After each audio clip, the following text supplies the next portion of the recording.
Samsul masih ada di Jakarta. Iya. Beliau belum bisa hadir karena kita. Saya kira itu dari saya. Terima kasih. Assalamualaikum warahmatullahi wabarakatuh.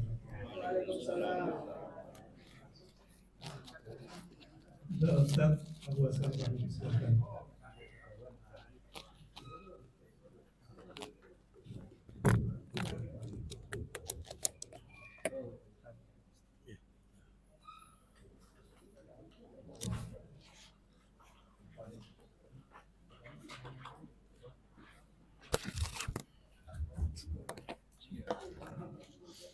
Terjemah.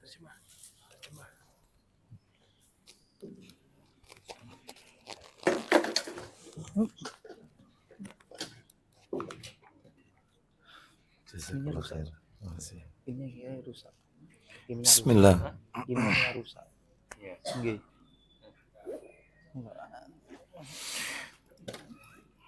Assalamualaikum warahmatullahi wabarakatuh. Waalaikumsalam warahmatullahi wabarakatuh. Alhamdulillah alladzi bi ni'matihi tatimmus salihat wa ashhadu an la ilaha illallah wahdahu la syarika lah wa ashhadu anna Muhammadan abduhu wa rasuluh. Ya ayyuhalladzina amanu ittaqullah haqqa tuqatih wa la tamutunna illa wa antum muslimun. Amma ba'du. Fa inna asdaqal hadisi kitabullah wa khairal hadi hadi Muhammadin sallallahu alaihi wasallam wa syarral umuri muhdatsatuha wa kullu muhdatsatin bid'ah wa kullu bid'atin dhalalah wa kullu dhalalatin finnar. Ikhwan wa akhwati fillah, bapak-bapak, ibu-ibu, kaum muslimin dan muslimah, jamaah majelis taklim Manarul Ilmi yang semoga semuanya dimuliakan oleh Allah Subhanahu wa taala. Kepada sahibul bait, keluarga Ustadz Syamsul Ma'arif hafizahullah ta'ala, semoga Allah ta'ala melimpahkan karunia rahmat dan barakah pada keluarga dan kediaman beliau. Dan kita juga berdoa kepada Allah Subhanahu wa ta'ala, semoga hajat beliau bersama istri di Jakarta diberikan kemudahan oleh Allah Subhanahu wa ta'ala. Tidak ada kata yang patut kita ucapkan pada malam hari ini selain rasa syukur kita kepada Allah Tabaraka wa ta'ala atas segala karunia nikmat yang telah Allah berikan kepada kita, yang tentunya kita tidak akan pernah mampu, tidak akan pernah bisa menghitung-hitung nikmat tersebut. Mulai kita bangun dari tidur, sampai kita tidur kembali, bahkan tidur itu sendiri bagian dari karunia nikmat Allah yang juga wajib untuk kita syukuri. Allah berfirman di dalam ayatnya, wa in ta'uddu nikmatallahi la tuksuha. Dan jika kalian menghitung-hitung nikmat Allah, maka pasti kalian tidak akan pernah bisa, tidak akan pernah mampu menghitung-hitung nikmat tersebut. Allah Subhanahu wa ta'ala tidak pernah memerintahkan kita untuk menghitung-hitung nikmatnya. Tidak ada ayatnya, tidak ada dalilnya.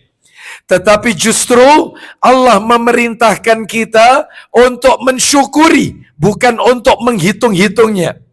Sebagaimana Allah berfirman di dalam Al-Quran, kalau tidak salah di surat Al-Baqarah, kita semua sudah pada hafal. Minimal ayat itu familiar di pendengaran kita. Allah berfirman, "Fadhkuruni adzkurkum washkuruli wala takfurun." Maka ingatlah kalian kepadaku, niscaya aku akan mengingat kalian. Bersyukurlah kalian kepadaku, berarti perintah. Bersyukurlah kalian kepadaku, wala takfurun, dan janganlah kalian kufur atas nikmat yang Allah berikan. Semoga kita semua dijadikan oleh Allah hamba-hambanya yang syakirin, yang pandai bersyukur atas nikmat yang Allah berikan kepada kita. Lebih dari itu Bapak Ibu sekalian, nikmat yang Allah berikan kepada kita, kita rasakan malam hari ini adalah nikmat diberikannya kita kemudahan, kesempatan, dan kekuatan untuk mengoptimalkan ibadah kepada Allah Subhanahu wa ta'ala. Khususnya di 10 hari yang pertama di bulan Zulhijjah. Saya yakin panjenengan dalam hati pasti bertanya, memangnya ada apa dengan 10 hari yang pertama bulan Zulhijjah ini, di mana kita sekarang sedang berada di dalamnya? Maka Allah Ta'ala berfirman di surat Al-Fajr, Allah berfirman, wal fajr walayalin ashr, wal fajr, demi waktu fajar, demi waktu subuh, walayalin ashr, demi malam yang 10. Di situ ada kalimat demi malam yang 10. Kata para alim ulama, ada 3 waktu di dalam Islam. Kami ulang, ada 3 waktu di dalam Islam yang jumlahnya 10 harian, yang sangat diagungkan oleh Allah Subhanahu wa ta'ala. Apakah itu? Yang pertama, waktu yang pertama adalah 10 hari terakhir bulan Ramadan. Kenapa istimewa? Karena di dalamnya ada Lailatul Qadar. Waktu yang kedua, 10 hari pertama bulan Zulhijjah. Kenapa istimewa? Karena di dalamnya banyak ritual ibadah yang Nabi ajarkan kepada kita. Zikir mutlaqah, zikir muqayyadah, puasa 9 hari di bulan Zulhijjah, terutama yang ditekankan puasa Arafah, belum kemudian takbir ya, takbir mutlaqah, takbir muqayyadah, belum lagi ditambah Idul Kurban, penyembelihan, kurban, haji, dan seterusnya. Semuanya ada di bulan 10 hari yang pertama, bulan Zulhijjah. Dan waktu yang ketiga, yang diagungkan oleh Allah adalah 10 hari yang pertama, bulan Muharram. Nanti setelah Zulhijjah kita akan memasuki Muharram. Kalau nggak salah di bulan depan itu 1 Muharram jatuh di tanggal 16 Juni. Makanya kalendernya merah di situ. Maka itulah 3 waktu yang sangat diagungkan oleh Allah Subhanahu wa ta'ala. Mudah-mudahan seluruh amal-amal kebajikan yang kita lakukan di bulan Zulhijjah ini semuanya diterima dan diridhoi oleh Allah Subhanahu wa ta'ala. Bahkan lebih dari itu Bapak Ibu sekalian, untuk menekankan, Rasulullah sallallahu alaihi wasallam beliau pernah bersabda, "Ma min amalin azka indallahi azza wa jal wala a'zama ajran min khairin ya'maluhu fi ashril adha." Yang artinya, tidak ada satupun amalan yang lebih suci di sisi Allah dan lebih besar ganjaran pahalanya di sisi Allah daripada amalan yang dilakukan pada 10 yang pertama Idul Adha. Berarti ini 10 hari pertama ini ganjaran pahalanya lebih suci dan lebih besar di sisi Allah Subhanahu wa taala.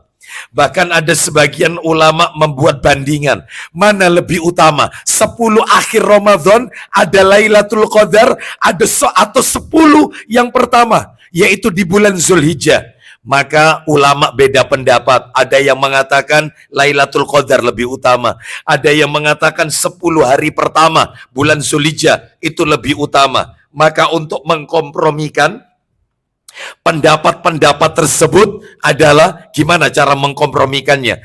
Para ulama berijtihad. Mereka mengatakan, jumhur ulama mengatakan, di waktu siangnya 10 hari pertama Zulhijjah lebih afdol daripada yang lain. Di waktu malamnya Lailatul Qadar, 10 hari yang terakhir Ramadan. Jadi kalau 10 hari yang pertama itu kalau pagi sampai sebelum maghrib itu lebih utama. Tapi kalau sudah malam kayak begini, tentunya Ramadan, akhir Ramadan lebih utama daripada malamnya Zulhijjah. Kalau paginya Ramadan lewat, masih dikalahkan dengan 10 yang pertama Zulhijjah di waktu pagi dan siangnya. Jadi itu untuk mengkompromikan pendapat-pendapat yang ada. Wallahu a'lam bishawab. Baik, Bapak Ibu kaum muslimin dan muslimah rahimani wa rahimakumullah. Pada malam hari ini saya sudah menyampaikan kepada Ustadz Syamsul Ma'arif hafizahullah ta'ala, tema kajian kita insya Allah untuk hari ini dan kedepannya, jika Allah takdirkan kita bertemu kembali, materi kita tidak tematik, tidak insidentil. Materi kita menukil dari sebuah kitab yang ditulis oleh Syekh Naif bin Mamduh bin Abdul Aziz Ali Suud hafizahullah ta'ala. Jadi kalau ada nama di belakangnya ada Ali Suud, berarti beliau ini masih keluarga kerajaan As-Saudiyah, Saudi. Ya, keluarga kerajaan Saudi. Itu semuanya begitu. Jadi kalau di belakangnya ada Ali Saud, berarti keluarga kerajaan Arab Saudi. Ya. Namanya adalah Syekh Naif bin Mamduh bin Abdul Aziz Ali Saud. Baik.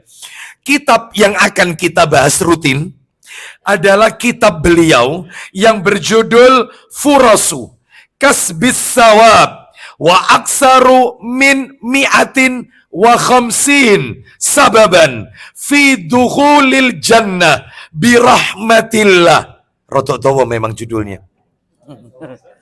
Sudah diterjemahkan ke dalam bahasa Indonesia, terjemahan bebasnya buku seperti yang ada di tangan saya ini, sesuai judulnya tadi, yaitu 150 jalan menuju jannah, menuju surga. Judul aslinya ada di atasnya, Furasu Kasbis Sawab wa Aksaru min Mi'atin wa Khamsin sababan fi dukhulil jannata birahmatillahi. Nah itu ya, itu kalau dibaca lengkapnya demikian. Baik, jadi isinya buku ini, isinya adalah amalan-amalan yang mendekatkan kita dengan surga. Isi buku ini cuman judul dalil, judul dalil, judul dalil. Tidak ada penjelasan, tidak ada. Jadi nanti tentunya ya saya akan sampaikan misalnya amalan nomor 1, judulnya apa, dalilnya di mana, lalu kita jelaskan nanti. Seperti itu. Jadi di sini ada 150 jalan menuju surga. Mudah-mudahan kita dimudahkan oleh Allah Subhanahu wa taala untuk bisa memasuki surganya kelak di yaumil akhir yang kekal nan abadi. Baik.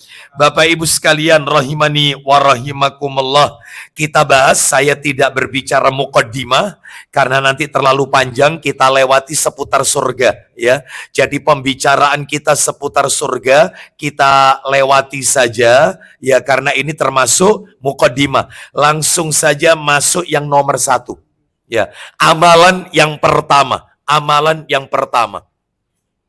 Karena kalau saya lihat catatan saya berapa lama enggak ngisi di sini?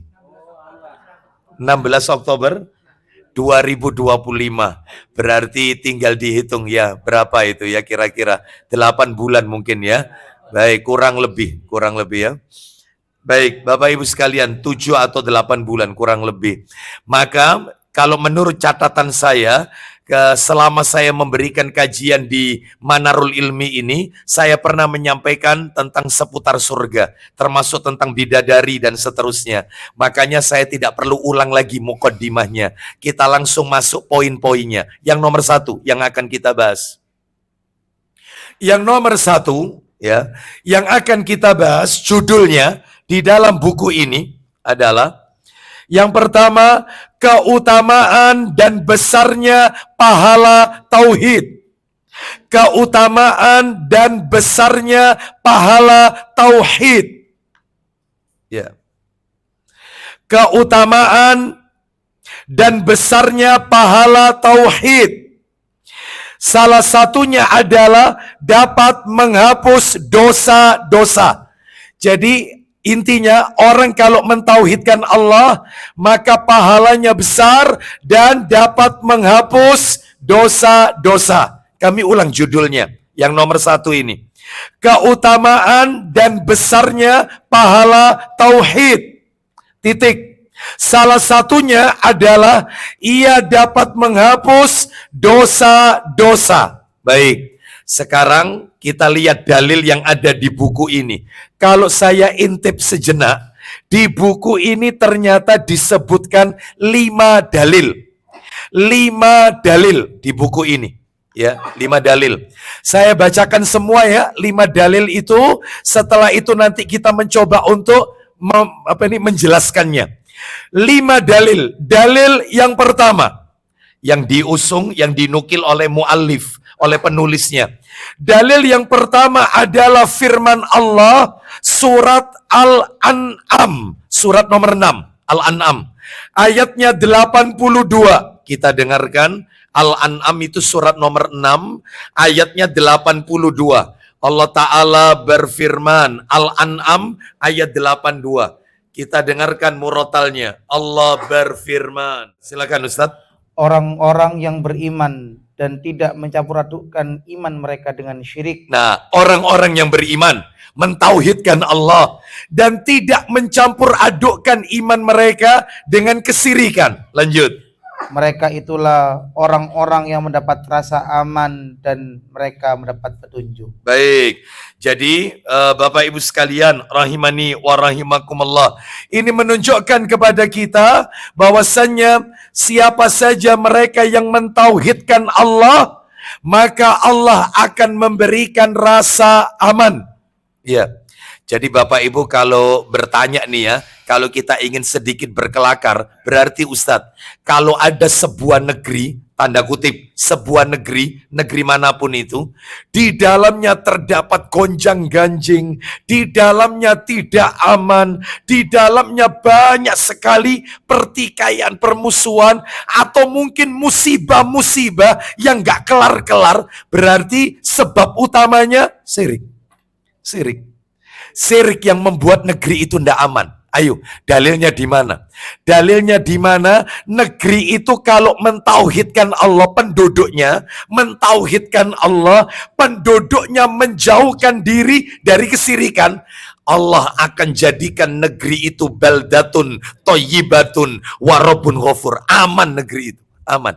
Gak ada akan musibah. Asalkan penduduknya meninggalkan kesirikan loh ya, dan semua cabang-cabang kesirikan. Penduduknya semua mentauhidkan Allah.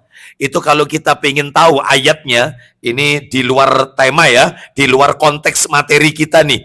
Cuman saya ingin kembangkan dikit aja. Itu ada di surat An-Nur Bapak Ibu. Janji Allah itu. Surat nomor 24 An-Nur. Tapi ini bukan tambahan dalil loh ya. Bukan. Ini bukan, kita masih dalil yang pertama yang ada di buku ini. Al-An'am 82. Saya hanya ingin menunjukkan kepada Bapak Ibu, memperjelas, negeri itu kalau penduduknya menjauhkan diri dari kesirikan, negeri itu akan aman. Nah, saya ingin menjelaskan itu saja. Coba dibuka surat nomor 24 An-Nur, ya, surat 24 An-Nur, ayatnya itu Bapak Ibu sekalian, ayat yang ke-55. Ayatnya 55. Allah Ta'ala berfirman, kita dengarkan An-Nur ayat 55. Allah berfirman. Ya, dibantu Ustadz, silakan terjemah. Allah telah menjanjikan kepada orang-orang di antara kamu yang beriman Apa janjinya Allah Ustadz Dan bagi yang- mereka yang beriman? Lanjut. bahwa Dia sungguh akan menjadikan mereka berkuasa di bumi, Terus. sebagaimana Dia telah menjadikan orang-orang sebelum mereka berkuasa. Lanjutkan Ustadz. Dan sungguh Dia akan meneguhkan bagi mereka dengan agama yang telah Dia ridhoi. Poinnya sekarang Ustadz, poinnya. Dan Dia benar-benar mengubah keadaan mereka. Setelah mereka dalam ketakutan, lanjut Ustadz. Setelah berada dalam ketakutan menjadi aman sentosa. Syaratnya apa Ustadz negeri itu? Silakan. Mereka tetap menyembahku dengan tidak mempersekutukanku dengan sesuatu apapun. Tetapi barang siapa tetap kafir setelah janji itu, Maka mereka itulah orang-orang yang fasik. berarti ini menunjukkan barang siapa yang mereka menyembah Allah, mentauhidkan Allah, dan tidak melakukan perbuatan syirik, maka Allah akan buat aman sentosa untuk mereka di negeri tersebut. Mudah-mudahan Allah berikan negeri ini negeri yang baldatun thayyibatun Amin. warabun ghafur. Amin, Ya. Allah, amin. Baik, tapi syaratnya tadi ya harus mentauhidkan Allah. Baik, sekarang dalil nomor berapa? 2. Dalil yang kedua. Dalil yang kedua adalah dalil yang disebutkan di dalam riwayat Muslim. Nomor asli tapi ya, saya bacakan aja. Dalam Sahih Muslim, nomornya 30. Sahih Muslim nomornya 30. Ya. Hadis riwayat Muslim nomornya 30. Kita dengarkan hadisnya. Riwayat Muslim nomornya 30. Nah, nih kami bacakan. Ya, bersumber dari Mu'adz bin Jabal radhiyallahu an. Ia berkata, kita dengarkan perkataan Mu'adz bin Jabal. Mu'adz bin Jabal ini sahabat Nabi yang mungkin sekilas saja ya, beliau ini masuk Islam usia 28 tahun. Dan wafatnya usia 33 tahun. Satu-satunya sahabat Nabi yang diutus oleh Nabi untuk berdakwah ke luar negeri, itu Mu'adz bin Jabal radhiyallahu an. Padahal Nabi punya sahabat senior, ada Abu Bakar, ada Umar, ada Utsman, ada Ali radhiyallahu anhum ajmain. Tetapi Nabi mengutus Mu'adz untuk berdakwah ke negeri Yaman. Makanya saat itu Yaman masuk Islam semua, yaitu atas hidayah dari Allah melalui tangan yaitu Mu'adz bin Jabal radhiyallahu an. Dikirim oleh Rasulullah untuk pergi ke negeri Yaman. Hanya Mu'adz, dan wafatnya sendiri. Wafatnya usia 33 tahun. 5 tahun di dalam Islam, tapi memberikan nilai terbaik di dalam Islam. Nah, itu ya. Baik. Sekarang kita dengarkan perkataan sahabat yang satu ini. Mu'adz bin Jabal radhiyallahu an berkata, "Kuntu ridfa Rasulillahi sallallahu alaihi wasallam." Ya, himaran. Ya. Yuqalu lahu Ufair. Qala. Artinya, saya langsung per kalimat. Saya berada di boncengan Rasulullah sallallahu alaihi wasallam di atas keledai yang diberi nama Ufair. Jadi Nabi memiliki keledai diberi nama Ufair. Ya. Nabi itu punya kebiasaan semua dikasih nama. Bahkan pedang Nabi, baju Nabi, itu semua ada namanya. Kendaraan Nabi, ontanya Nabi, ada namanya. Mobil antum, motor antum juga dikasih nama. Ya, sekalipun sudah ada mereknya, saya nggak sebut nanti promo ya. Sekalipun ada mereknya dari pabrik, maka boleh. Misalnya karena warna motor itu atau mobil itu putih, kita kasih nama si putih. Saya mau pakai si putih. Maksudnya mobilnya yang berwarna putih. Nah, itu ya. Jadi bukan nama merek mobilnya dari pabrik, tapi kita kasih nama sendiri atau nama-nama yang baik yang mengandung unsur doa. Nah, itu ya. Baik. Jadi kami ulang, dibonceng Mu'adz ini oleh Rasulullah, yang bonceng Rasul sallallahu alaihi wasallam. Lalu kemudian apa yang terjadi? Maka Rasulullah sallallahu alaihi wasallam berkata kepada Mu'adz yang ada di belakang Nabi, "Ya Mu'adz." Ya. Ya Mu'adz, tadri ma haqqullahi 'alal ibad wa ma haqqul ibad 'ala Allah. Hai Mu'adz, tahukah engkau apa itu haknya Allah yang harus dipenuhi oleh seorang hamba dan apa haknya hamba yang akan dipenuhi oleh Allah? Haknya Allah apa? Haknya hamba apa? Jadi kita punya hak, Allah punya hak yang harus kita tunaikan. Panjenengan punya hak yang akan dipenuhi oleh Allah Azza wa Jalla. Sampai kayak gitu Ustaz? Iya. Lalu kemudian apa yang terjadi? Maka Mu'adz bin Jabal radhiyallahu an berkata, Allahu wa rasuluhu a'lam. Allah dan Rasulnya yang lebih mengetahui. Jadi kalau dulu Nabi masih hidup, ya jawabannya Allah wa rasuluhu a'lam. Allah dan Rasulnya yang lebih mengetahui. Karena sekarang Nabi sudah wafat, Nabi nggak ada. Kalau ditanya, kita ditanya, maka kita nggak tahu. Ya jawabannya wallahu a'lam, nggak pakai wa rasuluhu a'lam karena Rasul telah wafat. Ya, baik. Lalu kemudian Nabi menjawab, karena Mu'adz bin Jabal radhiyallahu anhu mengatakan Allah dan Rasulnya yang lebih mengetahui. Ya, maka Nabi mengatakan, fa inna qala, Nabi sallallahu alaihi wasallam bersabda, fa inna haqqallahi 'alal ibad ayya'budullaha wa la yusyriku bihi syai'an.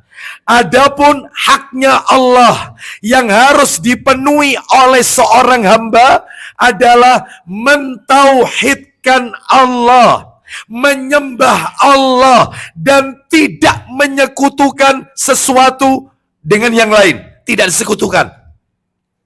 Sebenarnya Bapak Ibu, Allah itu nggak minta banyak sama kita. Yang diminta oleh Allah itu cuma satu. Allah itu nggak minta banyak, sehingga permintaan itu kan kita. Kita ini kan banyak permintaan. Allah nggak banyak, mintanya satu. Tauhidkan aku, sembah aku, jangan syirik. Selesai itu aja. Ku masukkan kau dalam surgaku. Wes. Loh, cuman itu tok, kok masih banyak umatnya yang tercebur dalam dunia kesirikan. Na'udzubillah. Lalu kemudian berikutnya, nah ini. Adapun kata Nabi sallallahu alaihi wasallam, wa haqqul ibad 'alallahi azza wa jal alla yu'adziba man la yusyriku bihi syai'an. Jadi kata Nabi sallallahu alaihi wasallam, sedangkan haknya seorang hamba yang akan dipenuhi oleh Allah adalah Allah tidak akan mengazab, Allah tidak akan memasukkan neraka kepada hambanya yang tidak melakukan perbuatan syirik. Jadi hambanya kalau tidak syirik, maka Allah tidak mungkin yaitu memasukkannya ke dalam neraka. Artinya orang kalau mentauhidkan Allah, tidak syirik, pasti masuk surga. Pasti masuk surga. Itu haknya hamba. Jadi ini menunjukkan kalau haknya Allah, Allah itu disembah, tidak dipersekutukan, tidak disekutukan. Sedangkan haknya kita yang akan dipenuhi oleh Allah, Allah tidak akan mengazab kita, menyiksa kita nanti di akhirat. Jika ada syaratnya, jika kita tidak menyekutukan Allah Azza wa Jalla. Alias kalau kita mentauhidkan Allah, Allah masukkan kita ke dalam surganya. Semoga kita termasuk di dalamnya. Au kama qala Nabi sallallahu alaihi wasallam. Sampai di situ, itu dalil nomor 2. Dalil yang nomor 3. Dalil yang nomor 3 adalah dalil riwayat Muslim. Riwayat Muslim nomornya 28. Sahih Muslim nomornya 28. Nah, kita dengarkan dari Ubadah bin As-Samit radhiyallahu an. Ia berkata, Rasulullah sallallahu alaihi wasallam, beliau bersabda. Ustadz ada aplikasi ini? Sudah ada, baik. Rasulullah sallallahu alaihi wasallam bersabda, ini semua nomor-nomor asli ya, di kitab aslinya. Sahih Muslim nomor 28. Anda bacakan, Rasulullah bersabda, man qala, itu ya. Man qala asyhadu an la ilaha illallah wahdahu la syarikalah wa anna Muhammadan abduhu wa rasuluh wa anna Isa Abdullah wa bnu amati wa kalimatuhu alqaha ila Maryam wa ruhun minhu wa annal jannata haqqa wa annan nara haqqa. Tuh. Artinya, barang siapa yang mengucapkan, meyakini 5 hal ini, siapa yang memiliki 5 keyakinan ini. Apa itu 5 keyakinan itu? 1, orang yang mengucapkan bahwasanya tidak ada ilah yang berhak diibadahi dengan benar kecuali Allah, dan tidak ada sekutu baginya. Yang kedua, meyakini bahwasanya Nabi Muhammad itu utusan Allah, hamba dan utusan Allah. Nomor 3, meyakini Isa itu hamba Allah, bukan Tuhan. Anaknya Maryam, bukan Tuhan. Itu nomor 3. Yang nomor 4, meyakini surga itu benar adanya. Surga sudah diciptakan, surga sudah diciptakan oleh Allah dan tidak akan pernah hancur. Dan sekarang kosong, gak ada penghuninya.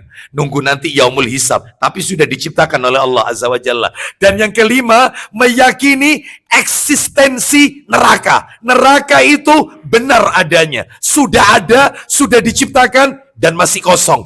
Kekal, tidak akan hancur. Surga neraka tidak akan hancur. Siapa yang punya 5 keyakinan ini? Apa saja Bapak Ibu? Ringkas saja. 5 keyakinan tadi apa? Meyakini tidak ada ilah yang berhak diibadai dengan benar kecuali siapa? Allah, dan tidak menyekutukannya. Nomor 2, meyakini Nabi Muhammad itu hamba dan utusan Allah. Nomor 3, Nabi Isa itu hamba Allah, bukan Tuhan, anaknya Maryam. Terus nomor 4, meyakini surga itu benar adanya. Nomor 5, meyakini neraka itu benar adanya. Maka Rasulullah SAW bersabda, adkhalahul jannata ala ma kana minal amal ma walam yadhkur min ayyi abwabil jannati samaniyati sya'a. Maka Nabi SAW bersabda, siapa yang memiliki 5 keyakinan ini, maka Allah akan memasukkannya dari 8 pintu surga mana saja yang dia inginkan. 8 pintu surga mana saja yang ia inginkan. Nah, itu ya. Jadi ini menunjukkan kepada kita bahwasannya surga itu memiliki pintu dan jumlah pintunya 8. Siapa yang punya 5 keyakinan tadi, maka jaminannya bebas memilih. 8 pintu surga memanggil dia. Dan dia bebas mau pilih ke pintu manapun. Dan mudah-mudahan orang tersebut kita semua yang ada di majelis ini. Sekarang dalil keempat. Hah? Oh iya, lah kalau tidak sholat ya, gitu ya. Baik, dalil keempat ya, dalil keempat adalah dalil hadis riwayat Muslim. Karena di sini ada 5 dalil di buku ini, bab 1 ini, atau amalan nomor 1 ini. Dalil yang keempat adalah Sahih Muslim, nomornya 33. 33. Ya, saya bacakan.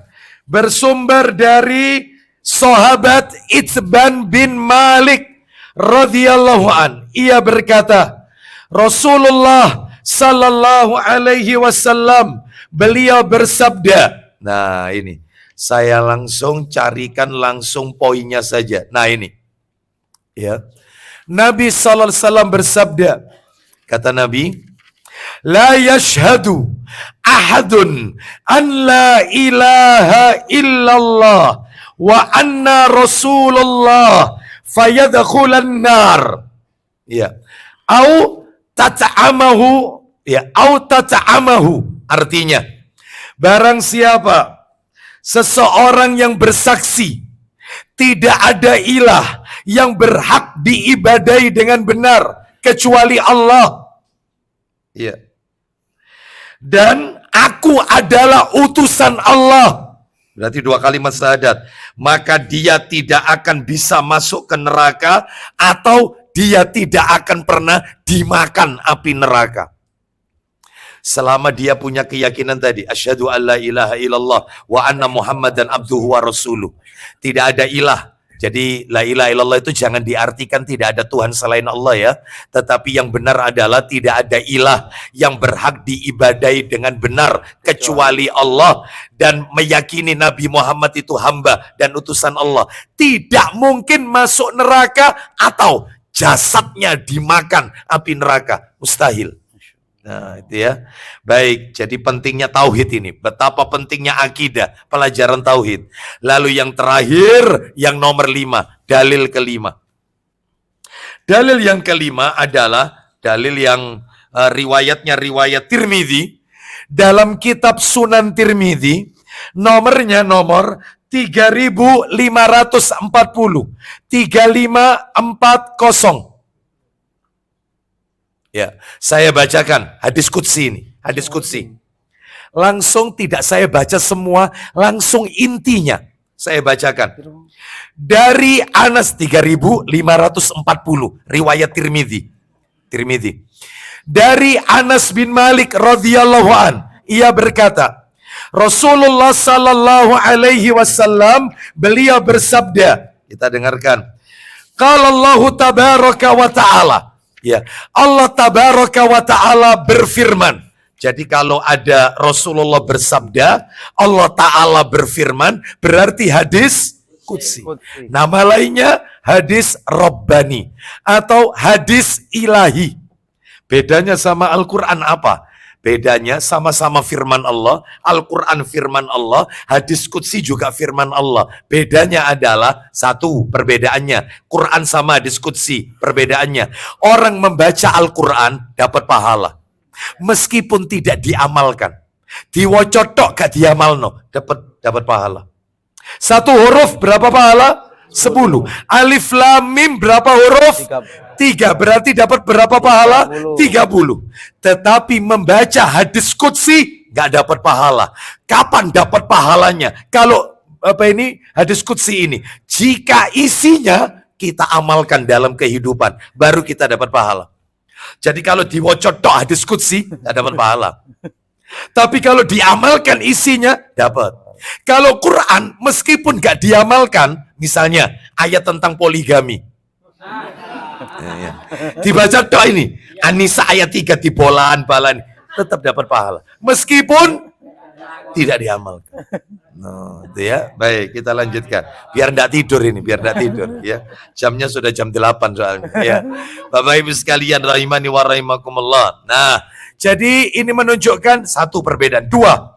Orang sholat membaca Al-Quran, orang sholat tidak membaca hadis qudsi. Sholat itu baca Al-Quran, sholat tidak baca hadis qudsi. Nomor 3, kalau Al-Quran lafaz dan maknanya dari Allah, lafadznya sama maknanya itu dari Allah, redaksinya lafadznya itu dari Allah, mutawatir. Ya. Sedangkan kalau hadis qudsi beda, maknanya, redaksinya, maknanya itu dari Allah, lafadznya Rasulullah Sallallahu Alaihi Wasallam. Jadi intinya adalah Nabi itu meriwayatkan langsung kepada Allah Azza wa Jalla. Makanya selalu kita dengarkan Rasulullah bersabda, Allah Ta'ala berfirman. Langsung diriwayatkan kepada Allah Azza wa Jalla. Ya, baik. Terus kalau Al-Quran mutawatir. Jadi tidak ada Al-Quran itu, do'if itu tidak ada, mutawatir. Sedangkan kalau hadis qudsi, selama masih dinamakan hadis, maka ada yang do'if, bahkan ada yang palsu. Banyak hadis qudsi yang palsu. Firman Allah hadis qudsi tapi palsu, banyak. Selama masih disebut hadis, tanda kutip, ada yang do'if, ada yang mursal, ada yang palsu. Maudhu dan seterusnya ya. Tapi kalau Al-Quran tidak ada. Al-Quran do'if, Al-Quran maudhu nggak ada. Mutawatir langsung dari Allah Azza wa Jalla. Baik. Sekarang saya akan bacakan isi hadis qudsinya. Saya ringkas yang bagian akhirnya saja sesuai materi kita. Allah berfirman, ya bena Adam. Selalu gayanya begini kalau hadis qudsi itu. Diawali gitu. Ya bena Adam. Seperti kemarin kami menyampaikan materi di Pondok Chandra, itu ada hadis qudsi yang mengatakan, ya benar Adam, wahai anak Adam, aku ini sakit. Ya, aku ini sakit. Kenapa engkau tidak menjengukku? Lalu nanti manusia di hari kiamat bertanya, bagaimana kami harus menjengukmu sedangkan engkau Rabb semesta alam? Lalu dijawab oleh Allah, bukankah si fulan sakit? Kenapa engkau tidak menjenguknya? Padahal jika engkau menjenguknya, engkau akan mendapatiku, aku ada di sisinya.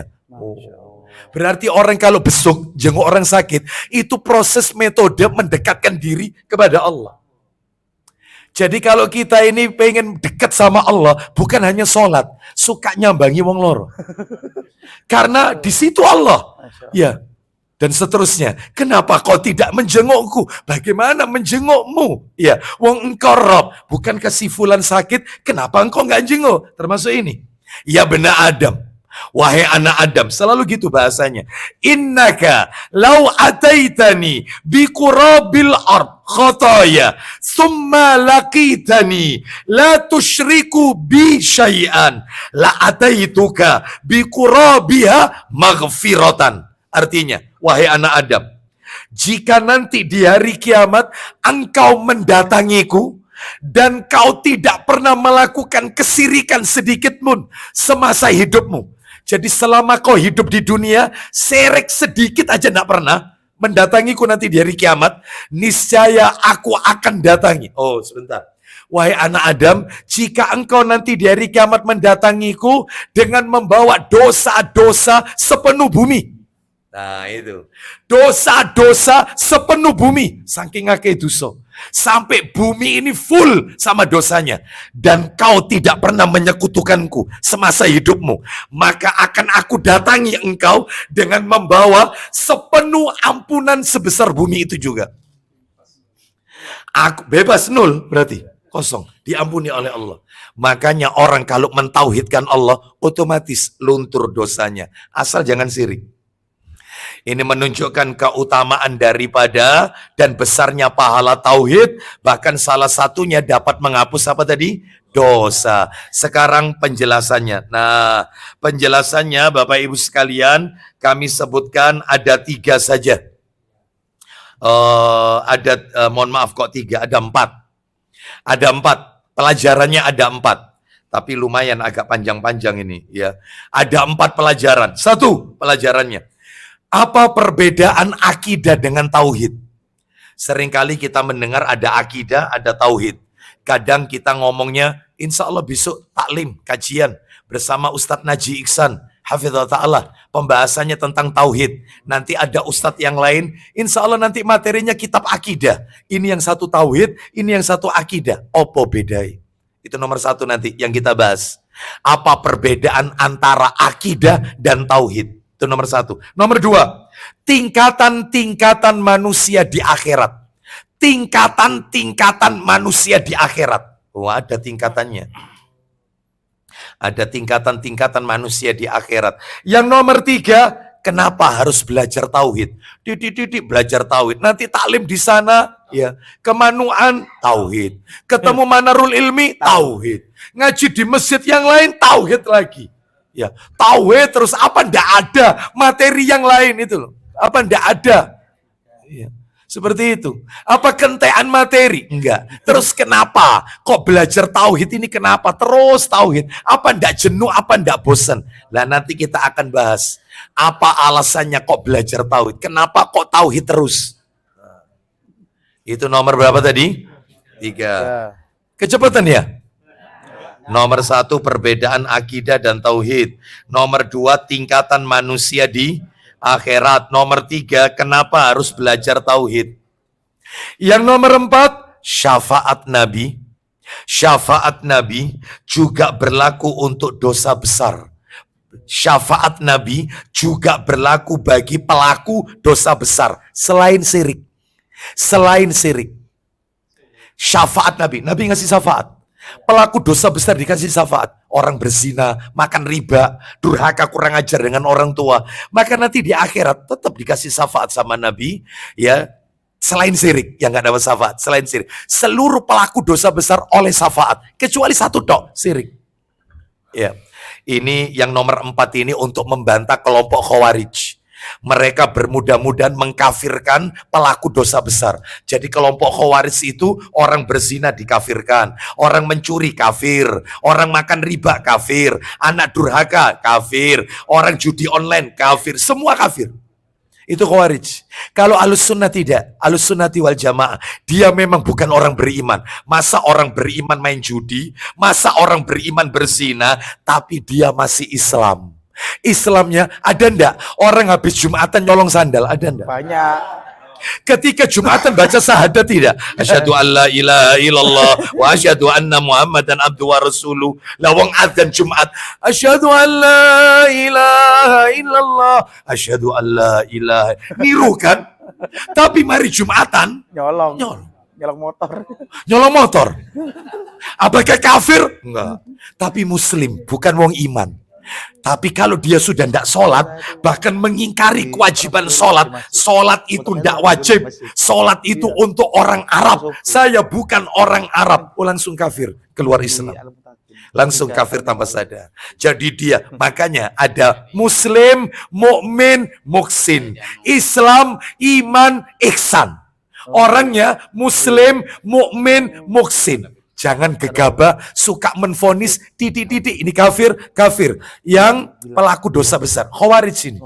Ya. Kalau Ahlus Sunnah tidak, mereka memang betul bukan orang beriman, tapi masih muslim. Banyak tidak KTP Islam baca syahadat berbuat zina. Banyak. Ya. Apakah kafir? Enggak. Lalu mari zina dia sholat. Sholat, ya, tobat. Tapi mana dilakoni lagi dan seterusnya. Nah, ya, baik. Kita lanjutkan. Sekarang nomor 1 dulu. Apa perbedaan akidah dan tauhid? Simpel aja Bapak Ibu. Jadi intinya akidah itu lebih luas daripada tauhid. Orang belajar akidah itu lebih luas ketimbang belajar tauhid. Loh maksudnya gini Bapak Ibu. Orang itu kalau belajar tauhid, Anda perhatikan, setiap orang yang ngaji kitab tauhid, itu yang dipelajari cuma 3 tok. Hanya 3. Ya, hanya 3. Tidak lebih dari 3. Orang belajar tauhid yang dipelajari cuma 3. Apa itu? Rububiyah, uluhiyah, asma wa sifat. Itu yang menjadi kekhususan bagi Allah, ya wes itu. Tapi kalau akidah, oh enggak. Akidah itu mempelajari rukun Islam, akidah mempelajari rukun iman. Itu dibahas, termasuk tentang kelompok-kelompok aliran-aliran sesat. Itu dipelajari, itu masalah akidah, masalah sunnah, masalah bid'ah, semuanya. Termasuk perkara-perkara yang nanti terjadi di hari kiamat. Masalah telaga Al-Kausar, terus surga, neraka, bidadari, malaikat, itu semua akidah. Akidah. Jadi akidah itu cakupannya lebih lebar, lebih luas. Tapi kalau tauhid ya cuma 3, rububiyah, uluhiyah, asma wa sifat. Rububiyah, uluhiyah, asma wa sifat. Ya, RUA, rububiyah, uluhiyah, asma wa sifat. Rububiyah itu meyakini bahwasannya hanya Allah satu-satunya yang menciptakan langit dan bumi, memberi rizki, pemilik alam raya, menghidupkan dan mematikan, yaitu rububiyah. Dan insya Allah rububiyah, wong kafir faham rububiyah. Karena orang kafir di luar sana, kalau kita tanya siapa yang menciptakan langit, Allah. Tahu, mereka tahu. Siapa yang menciptakan lautan beserta isinya? Allah. Kalau yang golongan abangan, Gusti Allah. Ya, siapa yang menciptakan, yang bisa menghidupkan, mematikan, ngei rezeki, ngasih rezeki? Gusti Allah. Allah. Itu orang Kristen, Yahudi, apapun, Allah.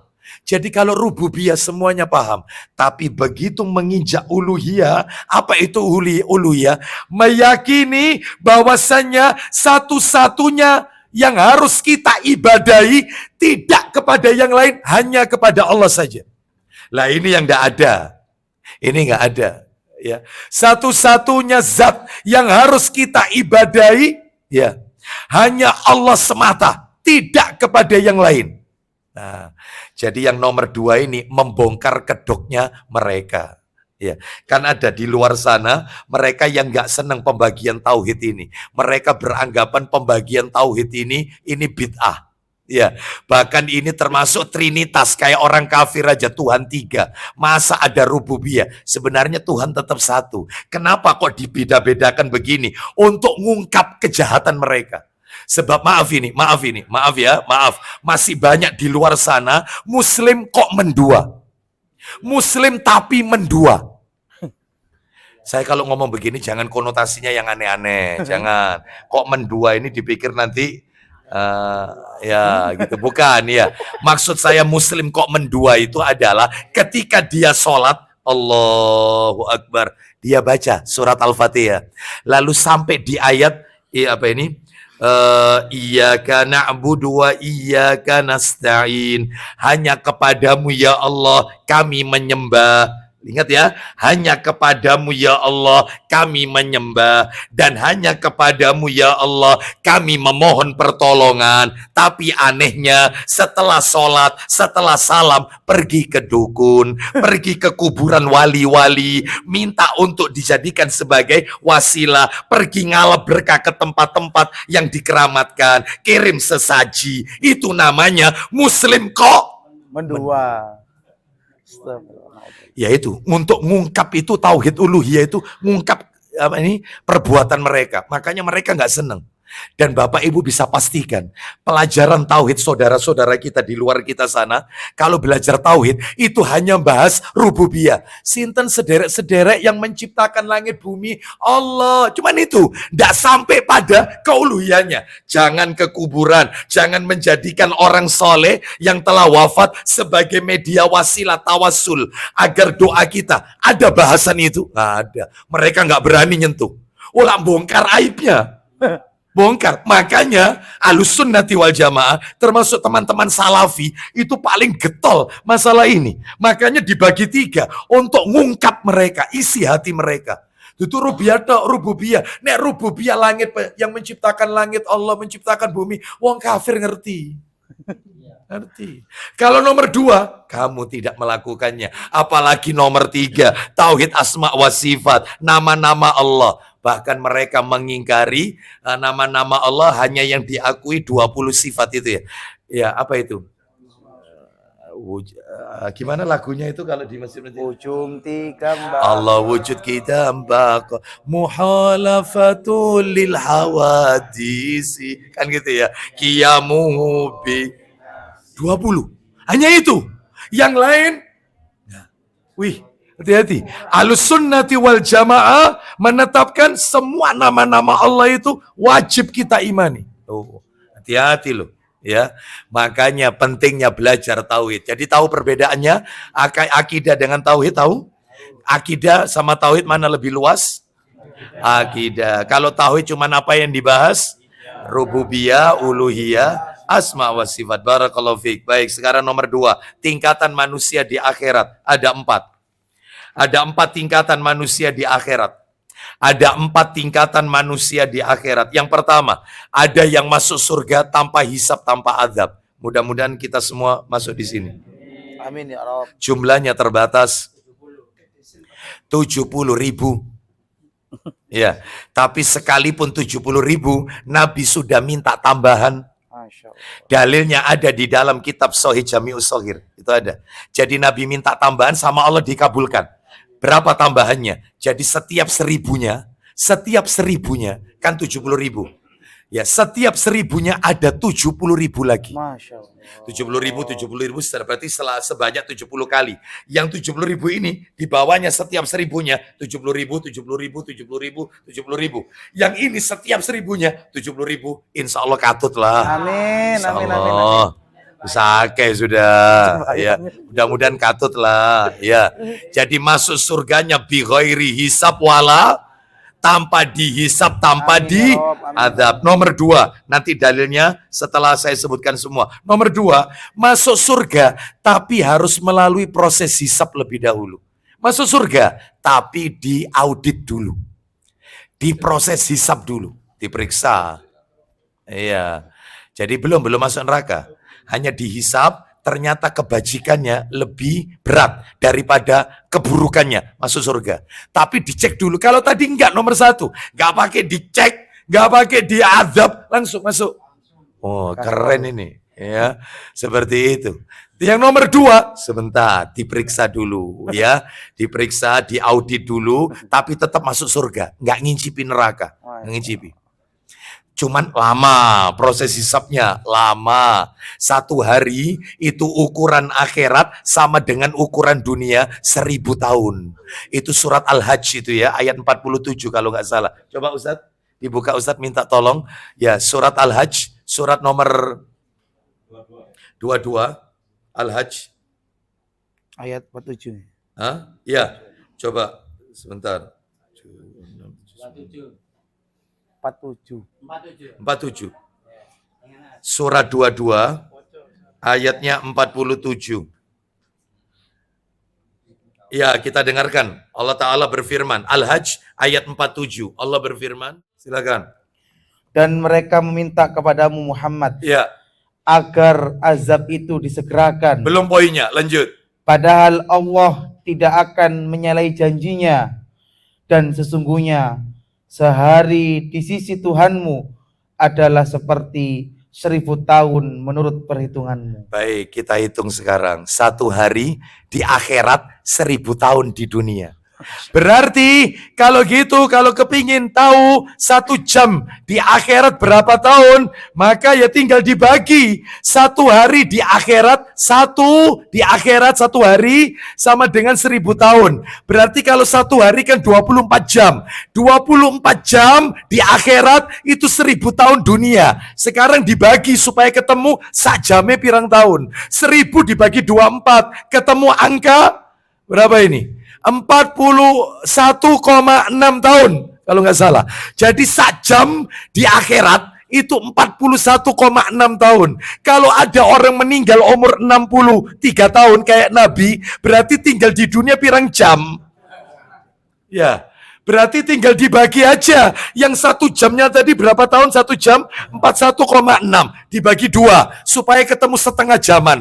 Berarti 20,8. Nah sekarang ditambah 1 jam 41,6 ditambah setengah jam 20,8. Ketemu angka 62 tahun lebih sedikit.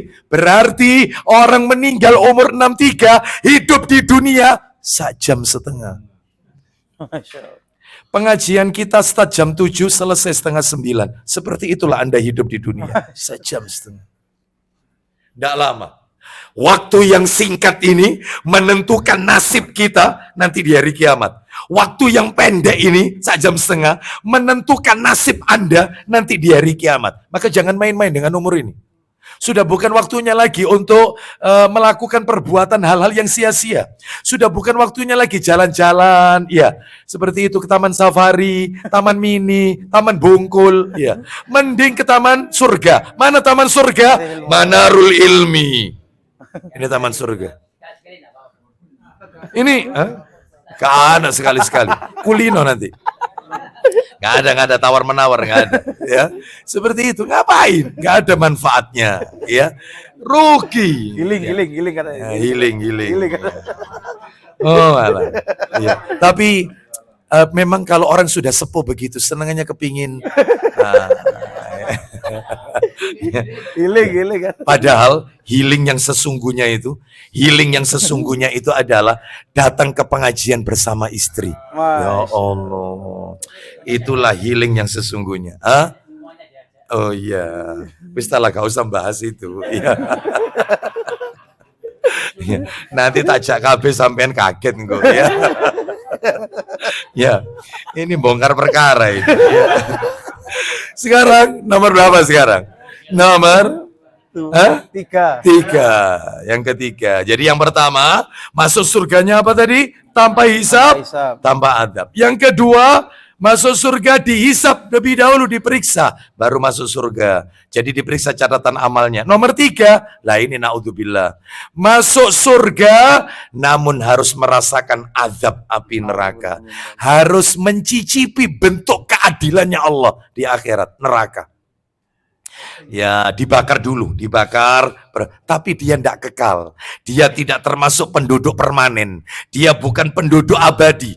Dia masih layak mendapatkan kesempatan, yaitu surganya Allah Azza wa Jalla. Lah berapa lama mampir nerakanya? Wallahu a'lam. Hanya Allah yang tahu. Tuh itu ya.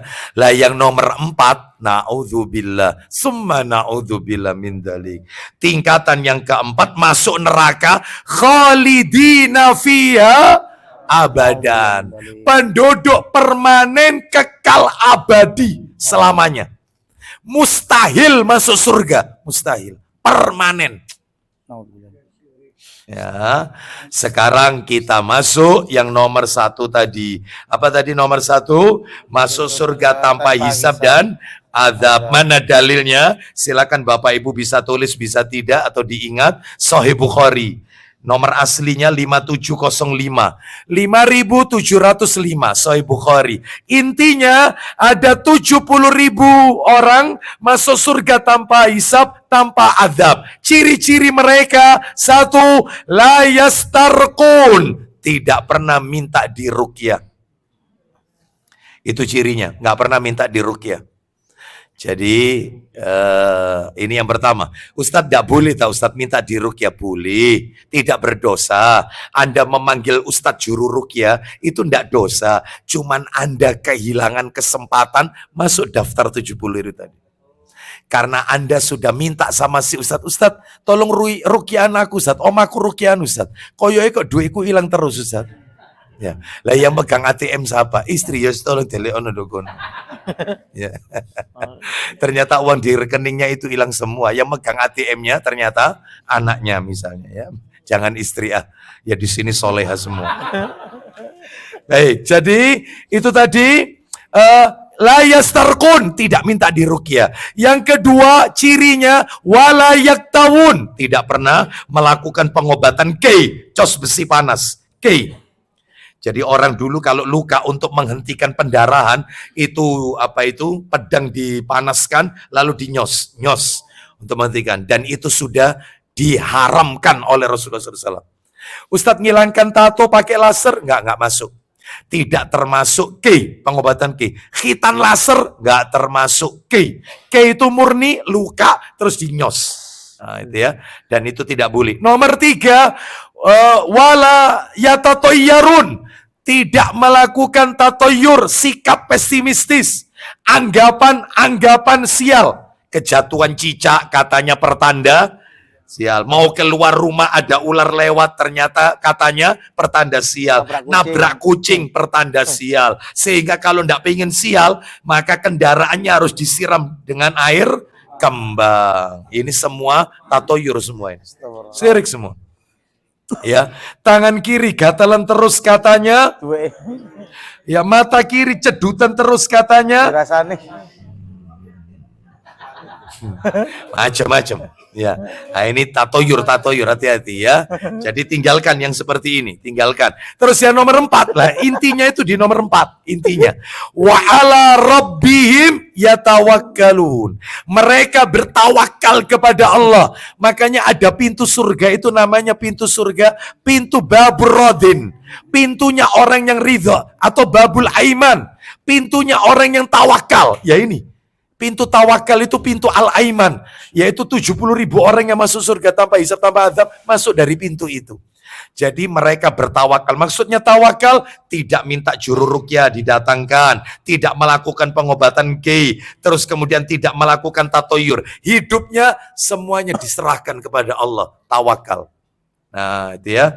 Baik, yang nomor 2, masuk surga tapi dihisab dulu. Mana dalilnya? Ustadz minta tolong surat nomor 84 Al-Insyiqaq.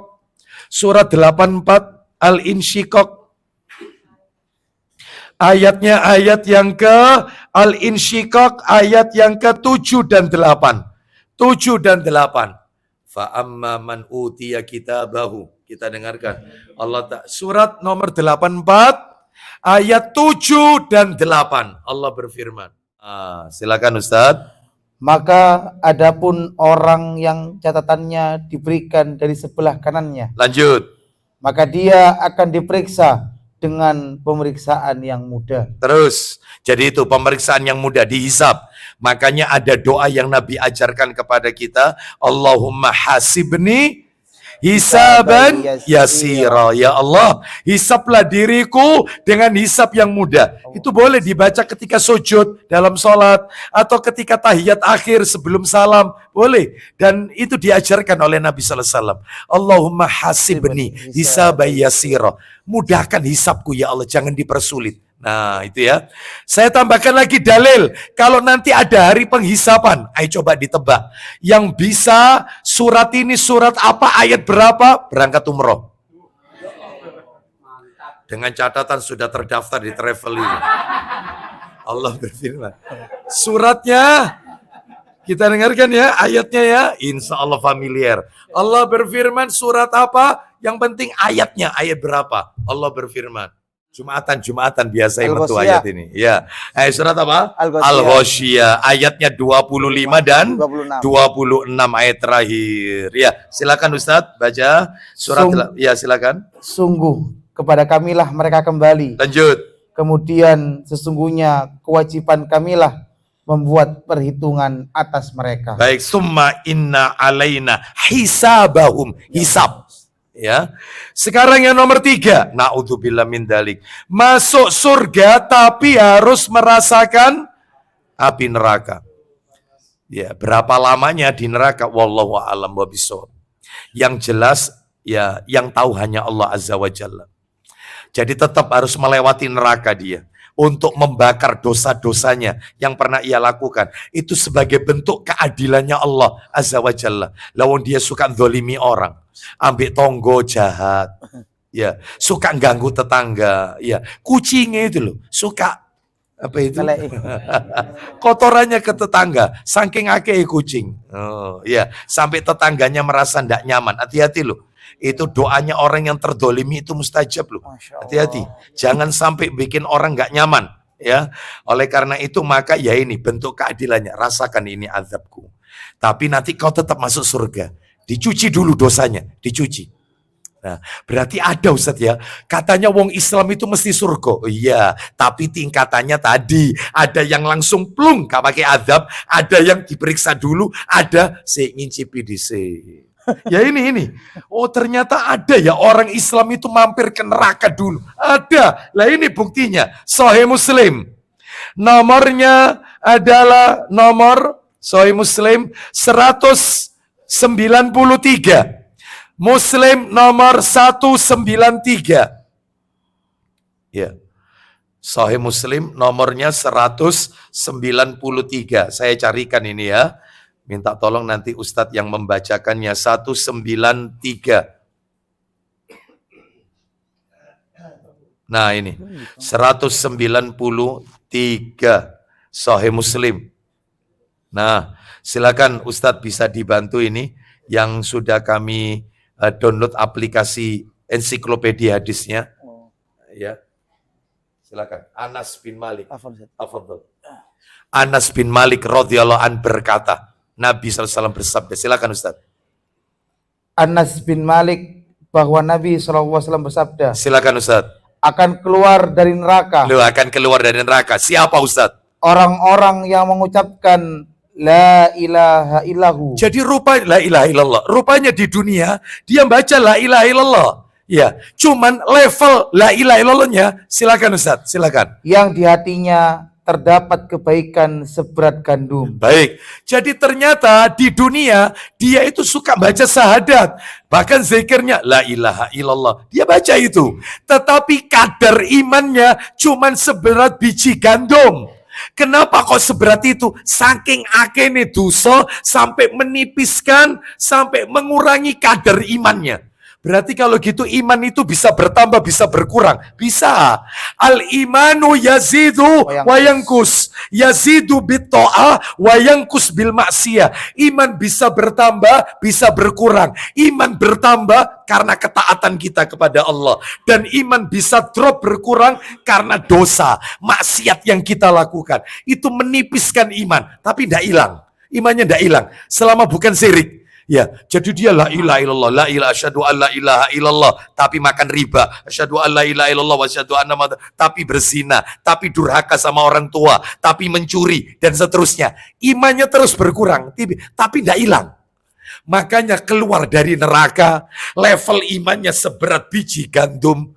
Loh, berarti muslim tapi ngincipi dulu neraka. Ini. Ya, lanjut Ustaz, teruskan kelanjutannya, silakan. Kemudian keluar dari neraka orang yang mengucapkan la ilaha illallah. Meskipun level imannya Ustadz, levelnya yang di hatinya terdapat kebaikan seberat jemawut. baik. Apa jemawut itu ya? Apa itu? Yang lebih kecil? Makanya burung ya, betul ya? Itu ya, itu namanya jemawut. Saya nggak tahu soalnya. Oh itu ya. Berarti lebih kecil daripada biji gandum. Oh itu ya. Itu level iman segitu tetap keluar. Kenapa saking ciliknya? Saking banyaknya apa tadi? Maksiat, dosa. Ya, seperti itu. Nah terus Ustaz lanjutkan. Terakhir, Kemudian akan keluar dari neraka keluar lagi dari neraka. Siapa kelompok ketiga ini? orang yang mengucapkan la ilaha illallah Meskipun level iman dalam hatinya, yang di silakan. hatinya terdapat kebaikan seberat biji jagung. Biji jagung. Ya, ini menunjukkan kepada kita bahkan ada riwayat meskipun seberat debu. Debu ini dipegang nggak ada rasanya, maka tetap keluar dari neraka. Asalkan tidak melakukan perbuatan apa tadi? Syirik. Sirik itu ngentekno sudah selesai, hilang sudah iman. Sirik ini. Tapi kalau masih maksiat yang lain, saya kasih lagi. Sebuah hadis berita gembira. Ya, berita gembira. Coba dibuka Sahih Muslim. Saya carikan. Afwan. Sahih Muslim nomornya 94. Sahih Muslim nomor 94. Ya. Sahih Muslim nomornya nomor 94. Ya. Kita dengarkan ini. Nah, ini ya. Ini sampai di sini. Abu Dzar radhiyallahu an dia berkata, nah ini sampai di sini. Ya, jadi mulai dari sini Ustaz. Maka beliau pun bersabda. Ya, itu dari Abu Dzar. Saya bacakan karena itu hadisnya panjang. Kita langsung ringkas saja. Abu Dzar radhiyallahu anhu berkata, lanjut Ustaz, maka Rasulullah SAW. Maka beliau pun bersabda, Silakan, ayo. itu adalah Jibril. Wahai Abu Dzar, itu adalah Jibril. Terus. Dia datang kepadaku. Terus. Jibril berkata, Ya. siapa saja di antara umatmu yang mati dalam keadaan tidak menyekutukan Allah dengan sesuatu pun, Lanjut. niscaya dia masuk surga. Lanjut. Apa kata Abu Dzar? Nabi SAW bertanya, Ya. sekalipun dia Loh, enggak, bukan Nabi yang tanya, Abu Dzar itu.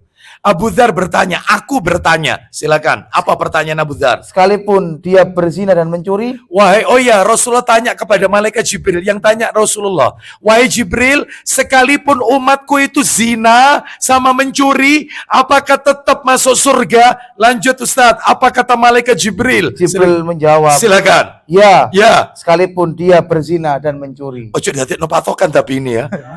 Gak apa-apa, sing penting ojo sirik. Jangan lu. Kita nggak tahu umur kita lu. Innamal a'malu. Lu kok bini? Khawatin. Innamal a'malu bi khawatimiha. Setiap amal itu tergantung pada kita bukan akhirnya. Pada akhirnya. Kita nggak tahu kapan kita wafat. Jangan-jangan pas melakukan itu. Na'udzubillah. Niat ini repot ini. Sementing niati Ustaz lah repot ya. Jadi katanya malaikat Jibril berita gembira dari Allah. Siapa saja Muhammad dari umatmu yang mati asalkan tidak syirik masuk surga. Nabi sampai mempertegas, meskipun umatku berzina sama mencuri, ya meskipun, tapi prosesnya ngincipi dhisik. Ya, ngincipi di mana tadi? Neraka. Paham sampai di sini? Paham. Itu kelompok nomor berapa? 3. Nomor 4 sekarang. Kelompok nomor 4 adalah masuk neraka dan kekal abadi. Penduduk permanen abadi. Iya, nah, jazakallah. Siapa penduduk permanen ini? Ada 3 golongan. Tidak lebih dari 3, cuman 3 golongan saja. Siapa mereka? 1 orang kafir, 2 orang musyrik, pelaku syirik, kekal dalam neraka. Mana dalilnya nomor 1 sama nomor 2? Sekalian aja nomor 3 dulu, nanti dalilnya nyusul. Nomor 1 kafir, nomor 2 musyrik, nomor 3 munafik, dalam kurung i'tikad. I'tikad. Sebab munafik itu ada yang i'tikad, ada yang amali. I'tikad itu keyakinan. Kalau amali itu perbuatan. Ustadz bisa ngasih contoh. Yang amali itu apa? Yang amali. Kalau yang amali itu adalah amal perbuatan. Contoh, ndak Jumatan 3 kali itu munafik. Tapi ndak masuk di sini, ndak. Termasuk wanita yang suka menggugat cerai suaminya. Dikit-dikit nek tukaran jauh cerai. Itu munafikot, wanita munafik. Tapi ndak masuk di sini tadi. Enggak, karena itu amali. Termasuk wanita yang tabarruj, al-mutabarrijat, suka menampakkan perhiasannya kepada laki-laki bukan mahram. Gelangnya, cincinnya diperlihatkan. Ya, seperti wong mau nulis saja. Pakai gini dulu nulisnya. Ya. Itu ya. Yang kayak gini ini munafik, munafikot. Ya, tapi bukan i'tikad, tapi amali. Yang i'tikad ini yang bahaya. I'tikad ini keluar Islam, murtad tanpa sadar, kafir tanpa sadar. Siapa i'tikad ini? Munafik i'tikad ini salah satu contohnya adalah yaitu mengingkari sebagian atau semua ajarannya Rasulullah SAW. Mengingkari tentang sunnahnya jenggot, mengingkari tentang celana cingkrang, hadisnya riwayat Bukhari diingkari dan seterusnya. Semuanya diingkari.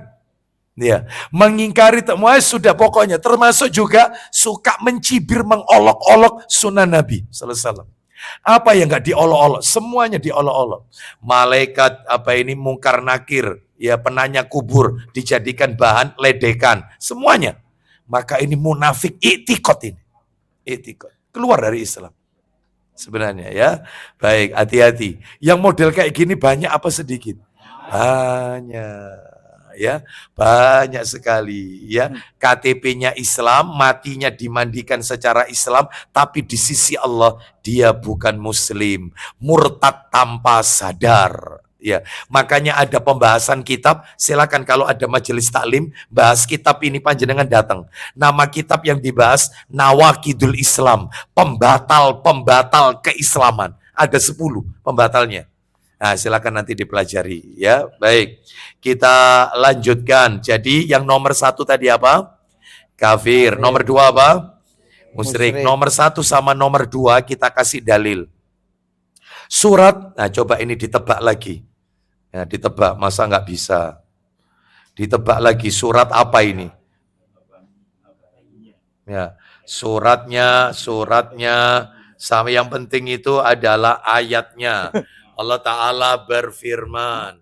Kok tahu roh aku ya surat ini? Tahu kerungu ya. Surat apa? Al-Bayyinah. Surat 98. Ayatnya ayat 6. Coba artinya Ustaz. Sungguh orang-orang kafir dari golongan ahli kitab, yaitu Yahudi Nasrani. Terus. Dan orang-orang musyrik akan masuk ke neraka jahanam. Bagaimana nasibnya di neraka jahanam Ustaz, kafir dan musyrik? Silakan. Mereka kekal di dalamnya selama-lamanya. Terus mereka divonis apa Ustaz? Mereka itulah adalah sejahat-jahat makhluk. Sekarang yang nomor 3 munafik. Di mana munafik ini kekal dalam neraka. Dalilnya surat nomor 9 At-Taubah. Ayatnya 68. 9 ayat 68. Surat 9 ayat 68. Allah Ta'ala berfirman. Wa'adallah. Kita dengarkan. 5 langsung. Ya, 5 bertubi-tubi Allah berikan untuk orang kafir dan orang munafik. Silakan Ustaz. Allah menjanjikan mengancam orang-orang munafik laki-laki dan perempuan. Selain munafik Dan orang-orang kafir. Apa itu ancamannya Ustadz? 1. Dengan neraka jahanam. Nomor 2. Mereka kekal di dalamnya. Nomor 3. Cukuplah neraka itu bagi mereka. Nomor 4. Allah melaknat mereka. Nomor 5. Dan mereka mendapat azab yang kekal. Oh, dibalen-baleni kekal. Ya. Itu munafik dan kafir. Nah, itu ya.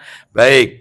Nah, adapun selain ini mereka layak masuk ke dalam surga. Sekarang tak kasih satu ayat. Saya ingin tahu kira-kira terkecoh tidak Bapak Ibu dengan ayat ini. Coba dibuka Ustadz surat An-Nisa Ustadz. Surat nomor 4. An-Nisa. Ayatnya ayat 93. Ayatnya 93. Tak kasih contoh soal panjenengan ini. Kira-kira terkecoh apa tidak? Kita dengarkan. An-Nisa 93. Ini soalnya. Contoh soal. Allah berfirman. 5 lagi. 5 ancaman bagi pembunuh. Membunuh orang muslim, orang beriman. Ayo Ustaz, silakan. Dan barang siapa membunuh seorang yang beriman dengan sengaja. Baik, menghilangkan nyawa orang mukmin. Balasannya Ustaz.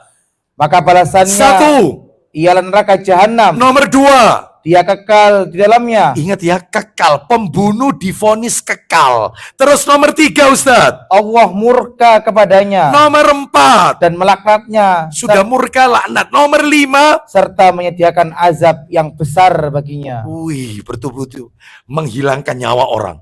Tawuran antar kampung, tawuran antar supporter bola, menyakiti saudaranya sendiri, dia hilangkan begal dan seterusnya. Padahal muslim yang dia melakukannya kepada saudaranya sendiri.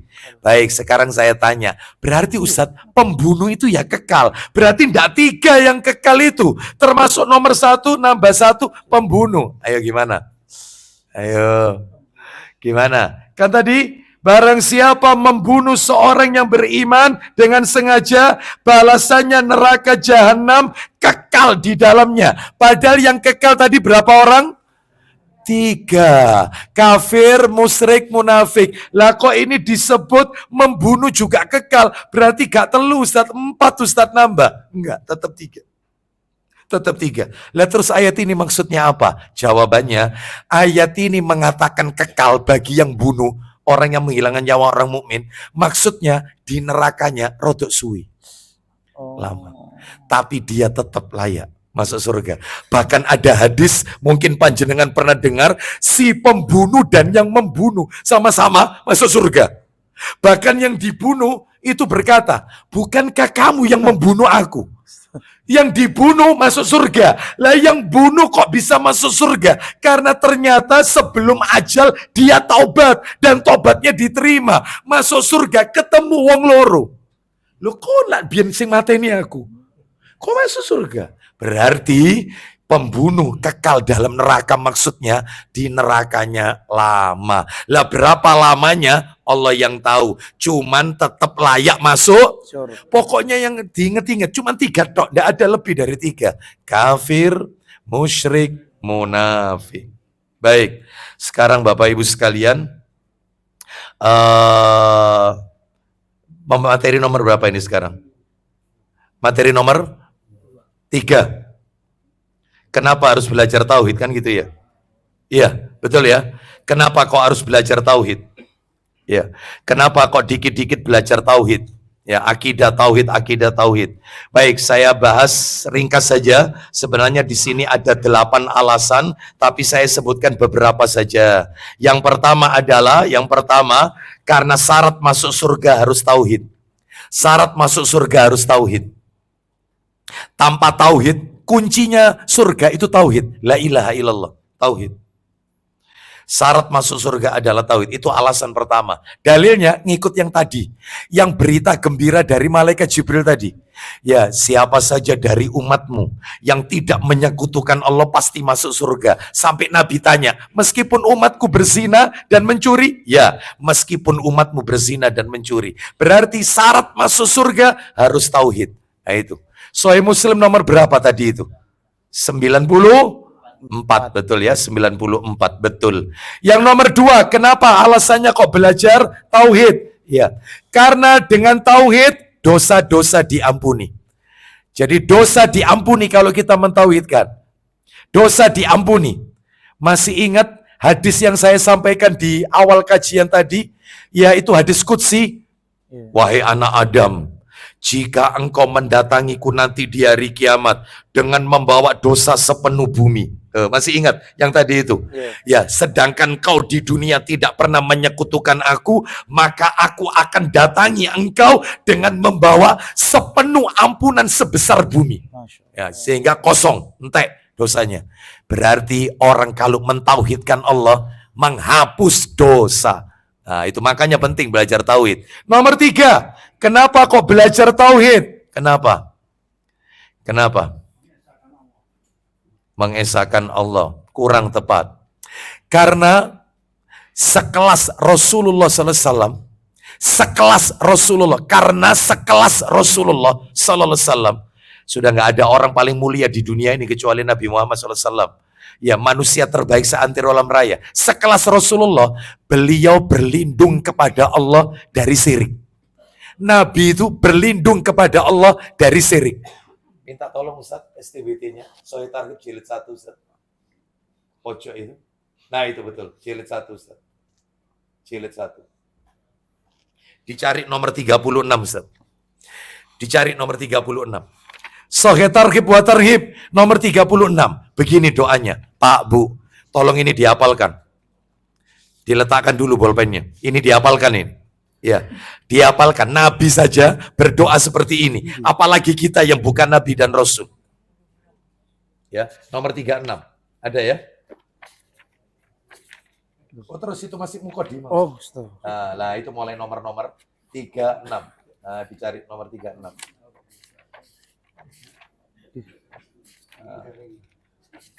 Nah, terus nomor 36. 36 ada. Ketemu Ustaz ya? Lah itu doanya sebelah kiri Ustaz. Kiri di bawah itu Ustaz.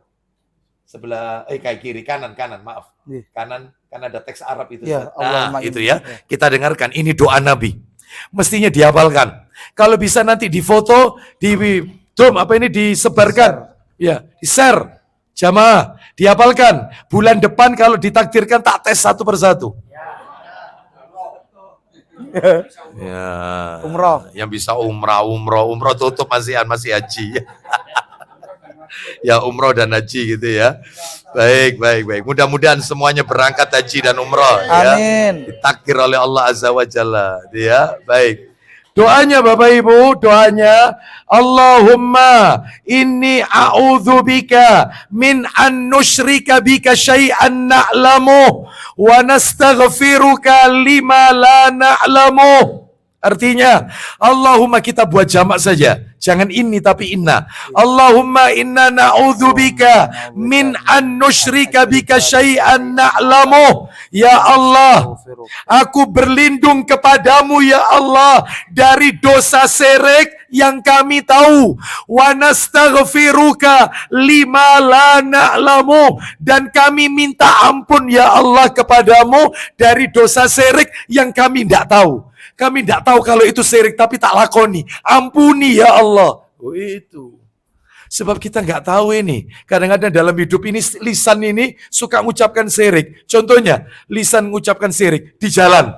Ternyata kita diserempet orang, melakukan pengereman mendadak, hampir terjadi eksiden. Langsung berhenti, lalu kita berkata, untung tadi tak banting ke kiri. Coba tadi tak banting yang kanan, wah ditampani truk aku, mati aku wisan. Untung tak banting ke kiri. Padahal yang menyelamatkan dia dari kecelakaan, Allah. Siapa? Allah. Orang tua minum obat, saya tanya, Pak obat apa? Loh iki obat nyambung nyawa iki Ustaz. Saya kalau ndak minum obat iki mati aku Ustaz. Syirik. Lisannya lisan syirik yang menyebabkan kau itu sehat, diangkat penyakitmu, bukan obat, tapi Allah. Hati-hati. Makanya kita berlindung dari dosa syirik yang kami tahu dan minta ampun dari dosa syirik yang tidak kami ketahui. Oh itu. Apal kira-kira tadi? Ya, dihafalkan, difoto, nanti di-share, gitu ya. Naam, jazakallah khair Ustaz. Jadi nanti dihafalkan bulan depan tak tes acak. Ya, tak tes. Yang pertama kali tak tes yang duduk dekat saya sebelah kiri. Pertama. Awas gak datang. Ya, gak ada alasan. Gak ada alasan lorong ngeluh, bos. Gak ada. Udan, gerimis, gak ada. Ujian. Itu. Baik, kita lanjutkan. Bapak Ibu sekalian rahimani wa rahimakumullah. Itu tadi nomor berapa itu? Kenapa kok belajar tauhid? 3. Nomor 4 terakhir, kenapa kok kita harus belajar tauhid? Ternyata kondisi masyarakat kita masih bergelimang kesirikan. Mulai dari pesugihan, mulai dari perdukunan, mulai dari ngalap berkah, termasuk sesaji, larung sesajinya, mulai dari macam-macam sudah, sihirnya, ya. Itu ya, ngalap berkah ke kuburan orang-orang soleh, kepetilasan dan seterusnya. Ini berarti penting belajar tauhid karena masyarakat kita masih bergelimang dengan kesirikan. Wallahu a'lam bishawab. Demikian. Terus kemudian yang nomor berapa tadi? 4 ya? Enggak. Pelajarannya cuma 3 saja ya? Iya. Oh, syafaat Nabi. Syafaat Nabi juga berlaku untuk pelaku dosa besar selain apa? Selain syirik. Dalilnya di mana? Minta tolong Ustaz. Sahih Targhibnya jilid 6 Ustaz. Jilid 6. Belakang sendiri. Ya itu, betul Ustaz. Jilid 6. Nomornya Ustaz 3649. 3649.